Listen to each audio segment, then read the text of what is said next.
Hey everyone, Eggman here with another video, and today we have the top 16 deck list for the Pasadena Regionals hosted by CoreTCG this last weekend. It was 512 players in person. Also, I was able to do the streaming with it with Brian from Stage Zero, so super fun opportunity. Happy to see a lot of you people in person. A lot of you guys were really nice, came up to me, talked a lot, so I really appreciate all the kind words and everything for it. So thank you guys so much, and I want to get this deck list out as soon as possible. I'm still on the road, so sorry for any drops in quality for this, but let's just jump on into this one. So, and also real quick, this was live stream. It is on my Twitch, and also Brian from Stage Zero has been re-uploading it onto their YouTube, which is they have at least the finals up as of this recording and maybe more. So make sure to check out their channel too if you guys want to see some of the games from it. But again, 512 players, 9 rounds of Swiss, and no top cut for this event. And looking at the top 16 decks, we do have 7 Newgates, 5 Zoros, 3 Laws, and 1 Captain Kidd.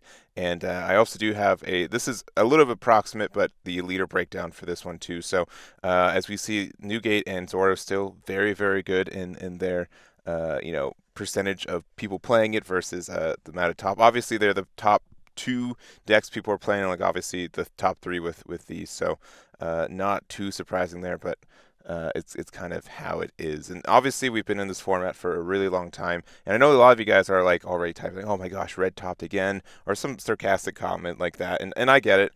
And honestly, I've made a couple of videos talking about it. And in general, right now, this format is over, right? We have a different format going through. I do have opinions on maybe what should still stay restricted for OP04, but as long as we do have a new format, I'm looking forward to that. I'm optimistic it's going to be different, and if that's good or bad, that's I guess a personal thing. But I think there's hopefully some changes around the corner in the next couple of weeks with OP04 coming out. But we're going to go over the top placing leaders for each archetype. We also do have a couple unique 7-2, so these were players who had the ability to get into top 16. So I want to cover those two as well. There were a couple Doflamingos. There's only one Charlotte Katakuri that was 7-2, and I think Sauce's list for Captain Kidd was the only 7-2 kid as well. I would have to go back and double check, but I'm 99% sure. So we're gonna go over the top listing list, starting off with Kevin's first place list, which is this copy of Newgate here. And obviously we've been seeing Newgate a lot. Some changes for this one. This was not a Straw Hat build because there's no copies of the Nami at the bottom. There's no Straw Hats outside of. I don't think there's any Straw Hats. I guess Straw Hats outside of literally the guard points in Red Hawk. So running the guard point Rad Beam and double Red Hawk build here, which I think is very strong to have so many events. I know some people were just playing like, oh, only 4 guard points and a Rad Beam, but I think the Red Hawk is really nice, especially for the extra one, especially also since if there's blockers that can be popped, on the defense side, it can help you open those up, which is really nice if your opponent plays it maybe a little bit too early, and just kind of the rest of the package there. So I haven't seen King do at the in these lists as much. So I do also like you will have to go first sometimes, and being able to use King Dew to like really play on curve. It's as much as like Thatch is like a big bully. King Dew is pretty much there right now too. It's a little bit easier to remove in like the Zoro with like a Gordon play or something, but still a really obnoxious card to see on the other side of the board. So other than that, we also do have like the 4 copies of the Beppo, which this is I've been seeing this pop up a little bit more, and I do think that it's kind of like a compromise between Nico Robin and another 2K in the sense that you can just play this out. If you go first, if you want to keep curve, and you can have some popping with it. There is some some builds. If you play against other reds, like if they're going to play Marco next turn, you probably don't play this Beppo, but being able to be a Nico Robin and a 2K, I think the flexibility is really nice. So other than that, I think standard stuff that we do see from Newgate in general. Congratulations to Kevin for their first place finish. Next up, we have David with their copy of Zoro, and it is the Zoro build with the events. Obviously, there's pretty much 2 builds of Zoro right now. Events are eventless, just because the consistency is different, and like you can definitely, I'd say like this version of Zoro is more value based in the fact that you want to try to trade with your opponent, get more momentum than they can, and really mess up kind of their tempo. So, but you also see like the highest end for this card for this deck is Marco. We don't have any of the Newgates or any other top end, which isn't too surprising for you, but being able to be aggressive and but also value based is kind of what Zoro's really good at right now. So the standard stuff, we do see the buggies. We do have how many events? We have 14 events in this one. So Rad Beam, 2 Whitebeard Pirates, 4 guard points, a Diablo Jambe, 2 Fiery Dolls, and 4 whole Fire Fists, which I really think Fire Fist is good, but at the same time, I do think it's a card that's just very potentially dead against Newgate in a lot of ways, but we are running a little bit more cards to help get in that range, including 2 copies of the Flamenco and also the Gordon, and obviously we run Otama too. But being able to get these cards in the range is really helpful for us, and then also just like a tech of 1 of Magra, and I would usually like running 2 Gordon if I'm playing 4 Fire Fist, but it's kind of like a catch-22 where, both of these cards have no counter cost. So if you want to increase both of them, then your hands are like kind of deader at the same time. So I don't know. I think this deck is great. Obviously, if I was to run 2, I'd probably play the event version for it. 14, I think, is the max events I'd run. I know you really want to hit with your buggy, but then you really start getting a little bit inconsistent with it. But I think this is a good lineup here. So congratulations to David for their finish there. And then next up we have our Trafalgar Laws. So this one is Justin Tyler, and a little bit of difference in this one, the fact that we are playing like the Sunnies for this one, but that's generally it. I know a lot of people have pretty much been on the starter deck Nami as a main inclusion for this one. The extra Dawn, especially and this is my opinion because I'm not much of a law player, but the fact that you can always pressure Newgate if you have this 1 dropout, just because you could always put a Dawn to your leader for free, and that's a 6K, and that's really great. And sometimes you have issues with like this Nami where you want to attach all your Dawn onto stuff, so you only get the Nami effect if you actually pay Dawn for the turn. But since you almost always want to be using your leader effect, or since you're almost always playing cards every turn, Law really doesn't have that issue as much. So I think that's fine. But other than that, generally what we're seeing, only 2 copies of the Restand Law, which is a little bit low. I can see, and we did have Nicky on stream once, and they did just kind of whiff a lot. They had only red, so it is a little bit of a low count on green, just because you only have 4 of the laws of the good law, and then also 2 of the restand law. And I could see because of that it's kind of tricky to consistently get all your shambles correctly, but it seemed to work out for pretty much all day except for the 1 match we ended up seeing for him. So congratulations to Nicky there. And I also do want to shout out Justin Tyler as well, 9th place, so one off from a serial Luffy, but really nice. We talked about their matchups and everything for a little bit on stream, or at the venue rather. So really appreciate him doing that. And a little bit, he said it was a little spicy, and we got a little bit of that. So a little bit more removal and 3 Nico Robins and 3 Vistas. And then we're also playing this. I still like playing this card in Law. I haven't played it. I haven't played Law in a little bit, but I feel like this was just a really, really good consistency card for me. It's a 4/6. It has Supernovas. It has Straw Hat. It's green, so you can bounce into it easier. And since it's a 6K, it's harder to your opponent to get rid of it. It also pressures Newgate really well. I really like this card. I know it's just a common, and I know it's just a vanilla, but I think it works for the deck really, really well. So I think that's really insightful from Justin as well for this one. No events though, which is a little silly. Though I would be tempted to play at least a Rad Beam, but not in their deck for this weekend. But it worked out. Got top 16, and congratulations to Justin there.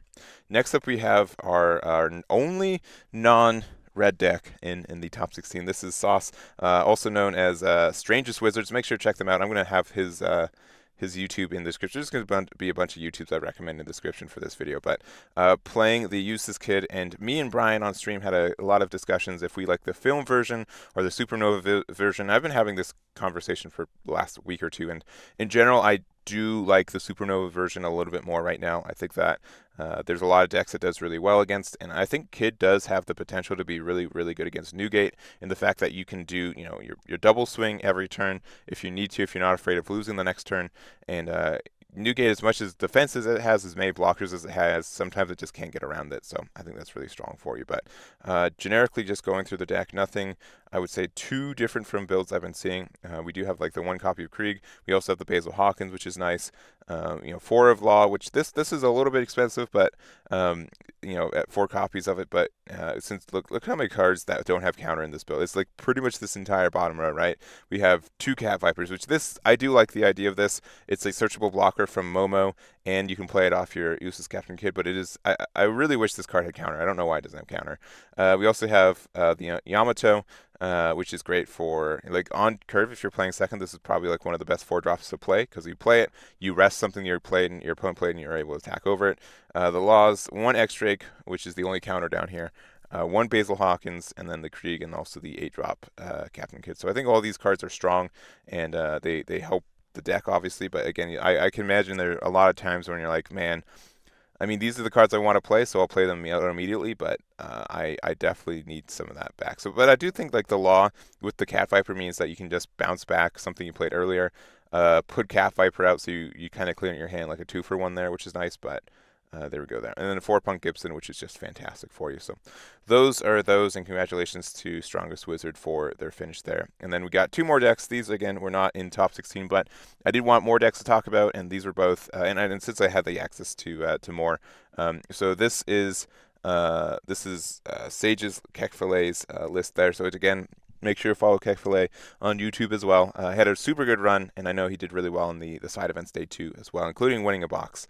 But running Doflamingo, and I really do like Doffy, and we talked about it, and there's not a lot of differences in build you can play right now. Like this entire top row, I would say, is essentially needed for this entire build.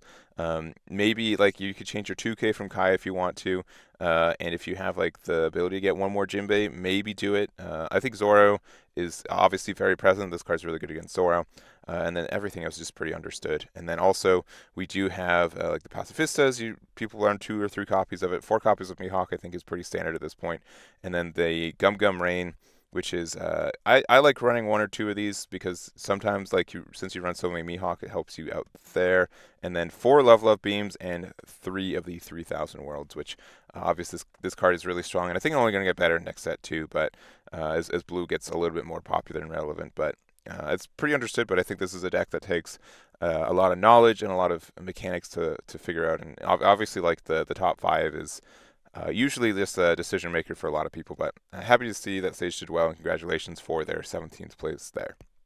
And then to wrap it up, we do have Manuel with the only yellow deck in with 7-2. It is their Charlotte Katakuri, and obviously yellow is the newest color in this game. It is, has the smallest card pool, so like the deck builds are only so much. But I do think this is a unique build in the fact that they're running no arrows. They're running a good amount of. I could be wrong. This is definitely looking like a deck that maybe skewing to go first instead of going second, just because we do see like the extra Peckhams, the fact that we see like the Yamato, the Charlotte Linlin as well. To like 4 copies of these because playing these on curves are really nice, and because of that, or it could also just be the fact that if you want to play even, it just means that you have a lot of odd options to be able to play a card, but then also have 1 open to get the 7K swing on your leader and such. But we do have all that, so I think this is strong. We're also only playing 3 copies of Linlin, which I think is a little wild. I think this is like the best card in your deck sometimes, but I also will agree that against some decks you just don't have the time for it, including like Newgate. Like it just gets like half value all the time because they're only going to have 1 life, and then also against the against a lot of other decks, like you just don't have time for it, like Zoro and stuff. So I think Linlin is fine. I think it's going to be better next set because there's going to, if the meta is going to be slowed down a little bit and be more control heavy, this is probably like one of the MVPs for it. So anyways, that is going to be it for this one, and this is going to be it for this video. So again, thank you guys so much for watching. Again, thank you to Brian for streaming with me. Make sure to check out their channel for the re-uploads. Thank you to Core for running this event and letting us do the stream for it, and just all of you guys for coming up and talking to me. Everyone is super nice, and I really appreciate it, and you guys are really the best. So that's going to be it for me. Thank you guys so much for watching, and I'll catch you all next time.